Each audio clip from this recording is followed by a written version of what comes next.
ആ ഇതിപ്പോൾ ഇങ്ങനെയും ഉണ്ടാക്കിയെന്നുള്ളൂ. ഇതിൻ്റെ അത് വേണമെങ്കിൽ വെജിറ്റബിൾസ് ഇടാം. ഗ്രീൻ പീസ് ഇല്ലേ, അങ്ങനെ അത് വേണമെങ്കിൽ ആഡ് ചെയ്യാം. അതല്ലെങ്കിൽ മറ്റുള്ള സ്പ്രിംഗ് ഒനിയൻ ഉണ്ട്, അത് ആഡ് ചെയ്യാം. അങ്ങനെ എന്തെങ്കിലുമൊക്കെ വെജിറ്റബിൾസ് കൂടെ ആഡ് ചെയ്ത് വേണമെങ്കിൽ കഴിയാൻ കുഴപ്പമില്ല. ഇതിപ്പം റൈറ്റായിട്ട് ഇതിൻ്റെ ടേസ്റ്റ് അറിയാൻ വേണ്ടി ഞാനിതിങ്ങനെ കഴിച്ചെന്ന് മാത്രമേ ഉള്ളൂ. എന്നാലും സൂപ്പറാണ്, നല്ല എരിവുണ്ട്.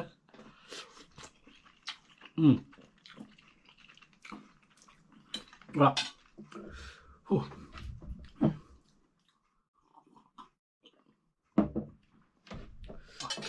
അടിപൊളി.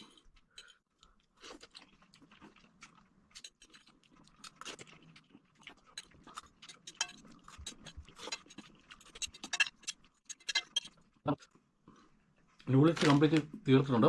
ഇനി ഇതിൻ്റെ ഗ്രേവി ഉണ്ടല്ലോ, ഈ ഗ്രേവി ഒന്ന് കുടിച്ച് നോക്കാം. അതായത് കഞ്ഞിവെള്ളം കുടിക്കരുതെന്ന് പറഞ്ഞാൽ കുടിച്ച് നോക്കാം.